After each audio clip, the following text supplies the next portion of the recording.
Propeta Isaías. Makinig kayong mga taong naninirahan sa malalayong lugar. Pinili na ako ng Panginoon bago pa isilang at hinirang niya ako para siya'y paglingkuran. Mga salita ko'y ginawa niyang sintalas ng tabak. Siya ang sa aki laging nag-iingat. Ginawa niya akong parang matulis na palaso na anumang oras ay handang itudla. Sinabi niya sa akin, Israel, ikaw ay lingkod ko, sa pamamagitan mo ako'y dadakilain ng mga tao. Ngunit ang tugon ko, ako ay nabigo sa aking pagsisikap, hindi nagtagumpay. Gayong ibinuhos ko ang aking lakas. Gayon may itinitiwala ko sa Panginoon ang aking kalagayan na ako'y gagantimpalaan sa aking nakayanan. Bago pa ako ipanganak ay hinirang na ng Panginoon, pinili niya ako para maging lingkod niya upang tipunin ang mga nangalat na mga Israelita at sila'y ibalik sa bayang Israel. Binigyan ako ng Panginoon ng karangalan, sa Kanya nagbubuhat ang aking karangalan. Sinabi ng Panginoon sa akin, Israel na aking lingkod, may mas mahalaga pa akong ipagagawa sa iyo. Bukod sa pagpapanumbalik sa mga Israelitang nalabi, ay gagawin kitang tanglaw ng mga bansa, upang lahat sa daigdig ay maligtas. Ang salita ng Diyos.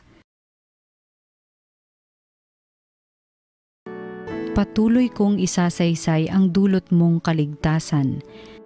Sa iyo lang, Panginoon, lubos akong nananalig. Huwag mo akong pabayaang mapahiya at malupig. Tulungan mo ako ngayon, yamang ikaw ay matuwid. Ako sana ay sagipin, sa daing ko ay makinig. Patuloy kong isasaysay ang dulot mong kaligtasan. Ikaw nawa ang maog ko at ligtas na kakanlungan, matatag na kublihan ko at matibay na sanggalang. Sa lahat ng masasama, O Diyos, ako'y ipaglaban, sa kuko ng mababagsik, huwag akong pabayaan.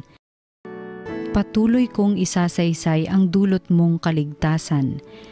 Panginoon, sa iyo ko inilagak ang pag-asa, maliit pang bata ako, sa iyo'y may tiwala na, sa simula at mula pa wala akong inasahang mag-iingat sa sarili kundi tanging ikaw lamang, kaya naman ikaw poon pupurihin araw-araw. Patuloy kong isasaysay ang dulot mong kaligtasan. Pagkat ikaw ay dakila, patuloy kong isasaysay, maghapon kong ihahayag ang dulot mong kaligtasan. Sa pulpa sa pagkabata ako'y iyong tinuruan, hanggang ngayoy sinasambit ang gawa mong hinangaan. Patuloy kong isasaysay ang dulot mong kaligtasan. Ang mabuting balita ng Panginoon ayon kay San Juan. Noong panahong iyon, habang nakahilig kasama ng kanyang mga alagad, nagugulumihan ang sinabi ni Jesus, Tandaan ninyo, ako'y ipagkakanulo ng isa sa inyo. Nagkatinginan ang mga alagad, hindi nila alam kung sino ang kanyang tinutukoy. Ang alagad na minamahal ni Jesus ay nakahilig, nakalapit niya. Kinalabit siya ni Simon Pedro at sinabi, Itanong mo kung sino ang tinutukoy niya. Kaya humilig siya sa dibdib ni Jesus at itinanong, Panginoon, sino po ba ang tinutukoy ninyo? Sumagot si Jesus, Ang ipagsawsaw ko ng tinapay, siya na nga. At nang maisawsaw ang tinapay, ibinigay niya ito kay Judas na anak ni Simon Iscariote. Nang matanggap na ni Judas ang tinapay, si Satanas ay pumasok sa kanya. Sinabi ni Jesus, Gawin mo na ang gagawin mo. Ngunit isa man sa mga kasalo niya ay walang nakaalam kung bakit niya sinabi ito. Sapagkat si Judas ang nag-iingat ng kanilang salapi, inakala nilang pinabibili siya ni Jesus ng kakailanganin sa pista o kaya'y pinapaglilimos sa mga dukha. Nang makain na ni Judas ang tinapay, siya'y umalis. Gabi na noon. Pagkaalis ni Judas ay sinabi ni Jesus, Ngayoy mahahayag na ang karangalan ng anak ng tao at mahahayag din ang karangalan ng Diyos sa pamamagitan niya. At kung mahayag na ang karangalan ng Diyos, ang Diyos naman ang maghahayag ng karangalan ng anak at gagawin niya ito agad. Mga anak, kaunting panahon na lamang ninyo akong makakasama. Hahanapin ninyo ako, ngunit sinasabi ko sa inyo ngayon ang sinabi ko sa mga Hudyo. hindi kayo makapupunta sa paroroonan ko. Saan po kayo pupunta, Panginoon? Tanong ni Simon Pedro. Sumagot si Jesus, sa paroroonan ko'y hindi ka makasusunod ngayon, ngunit susunod ka pagkatapos. Bakit po hindi ako makasusunod sa inyo ngayon? Tanong ni Pedro. Buhay ko may iaalay ko dahil sa inyo. Sumagot si Jesus, iaalay mo ang iyong buhay dahil sa akin. Tandaan mo, bago tumilaok ang manok, may 3 mo akong itatatwa. Ang mabuting balita ng Panginoon. Pinupuri ka namin, Panginoong Hesus.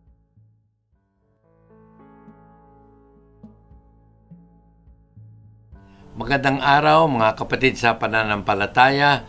Maraming salamat sa inyong patuloy na pagtangkilik sa TV Maria, lalo na sa ating programang Salita ng Diyos, Salita ng Buhay. Ano po ang ibig sabihin ng Ebanghelyo sa araw na ito? Sa buhay ng tao, meron dumarating na mapapait, masasakit na mga karanasan. Yan po ay para sa lahat. Maaaring ito ay karamdaman, pagkalugi sa buhay, pagkasira ng relationship, o anuman. Masakit. Masakit. Subalit, ang isa pong pinakamasakit at pinakamabigat ay pagtaksilang ka ng isang matalik at minamahal na kaibigan. Ito po ang sitwasyon sa Ebanghelyong ito. Last Supper na po ito. Malapit na pong mamatay sa krus ang ating Panginoon. Sa Last Supper na ito, balisa ang Panginoon at ipinagtapat niya ang dahilan sa kanyang mga alagad. Ang isa sa inyo ay magtataksil sa akin. One of you will betray me. Di tanong nga sila, sino ito? Sino ito? Sino ito? Sino ito? Ang sabi ng Panginoon, yan yung bibigyan ko ng pagkain. Sabay abot kay Judas Iscariote. Ngayon, a little background there kung bakit ito ay mapait at masakit sa Panginoon. Si Judas Iscariote ay personally recruited by the Lord to be one of His disciples and later apostles. At higit pa dyan, pinagkatiwalaan at ginawang treasurer ng kanilang grupo. Lahat ng mga abuloy sa kanila, si Judas ang naghahawak at nagtatago niyan. Sa makatuwid, trusted siya ng Panginoon. Subalit, sa kabila ng trust ng Panginoon, may katok itong si Judas.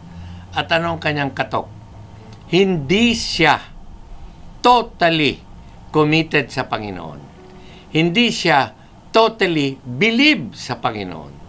Hindi siya totally tanggap sa misyon ng Panginoon. Ang sabi niya, siguro, kung ako'y susunod dito, gusto ko maging hari yan para naman ako magkaroon ng magandang posisyon. Pero narinig ko, mamamatay sa krus, pahihirapan, ay ano mangyayari sa amin dyan? At ang isa pa, hindi siya naniniwala sa banal na Eucharistia. Nung nagmultiply ng loaves ang Panginoon, nakita ni Judas ang milagro. Subalit nang sinabi ng Panginoon, ako ang tinapay ng buhay, kailangan kanin ninyo ang aking katawan, inumin ang aking dugo, para kayo magkaroon ng buhay na walang hanggan. Hindi naniwala si Judas. Bagamat patuloy na nagbalat kayo at nagkunwaring tagasunod ng Panginoon. Hanggang sa dumating ang panahon na siya'y bumigay kay Satanas at ipinagkanulo niya ang Panginoon sa 30 pieces of silver. Anong aral sa atin dito? Tayo rin ay tinatawag ng Panginoon. Pero may choice tayo. Ano yung choice natin? Maging tapat sa Kanya, tanggapin siya, sundin siya, pakinggan siya, mahalin siya, at paglingkuran siya. O magbalat kayo, magkunwaring sumusunod sa Kanya, magkunwaring tumatalima sa Kanya, pero sa loob naman ay walang pananampalataya, paggalang at pagtitiwala sa Kanya. Kaya madali siya natukso ni Satanas. Bumigay siya. Mga kapatid, pwede nating labanan ito sa pamamagitan ng pagtawag agad sa Panginoon, Lord, help me. Tulungan mo ako laban sa tuksong ito. Tulungan mo akong maging tapat sa iyo. Tulungan mo akong maging devoted sa iyo, anuman ang mangyari. At ang Panginoon, maaawa sa atin, ay tutulong sa atin. Kaso mo, sa kaso ni Judas, hindi na siya nagbalik loob sa Panginoon. Initsapwera na niya ang Panginoon hanggang sa siya ay nag-despair at nagpakamatay dahil sa kanyang ginawang pagtataksil sa Panginoon. Merong ikalawang kaso dito at ito ay kaso ni Simon Pedro na sabi ng Panginoon dun sa Last Supper, ako ika'y huhulihin, ako ika'y ito-torture sa... Ang sabi agad ni Simon Pedro, aba, hindi ko papayagan yan. Hindi yan mangyayari sa iyo. Over my dead body, ika nga. Ang sabi ng Panginoon, ang lakas ng loob mo. Pero, ang totoo lamang, bago tumilaok ang manok, ako ay ipagkakanulo mo. At ito nga ang nangyari. Si Simon Pedro may kahinaan din. Si Simon Pedro, ipinagkanulo niya, dininay niya pa, hindi ko kaya kilala yan. Mali ko kung sino yan. Pero, sa huli, nagsisi siya, nagbalik loob sa Panginoon Diyos at nagbago ng buhay.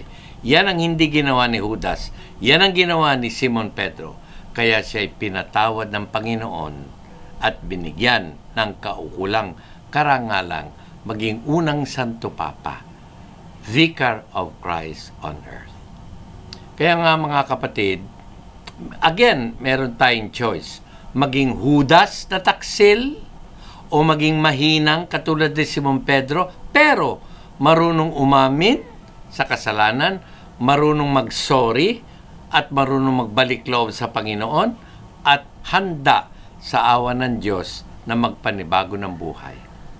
Hari nawa, ang piliin natin ay yung landas ni Saint Peter, na bagamat tayo'y mahina, marupok at makasalanan, marunong din tayong magbalik loob sa Panginoon at ipakita na siya ang tunay nating minamahal, pinakikinggan, sinusundan, sapagkat siya ang ating kaibigan at mananakop, ang Panginoong Hesukristo.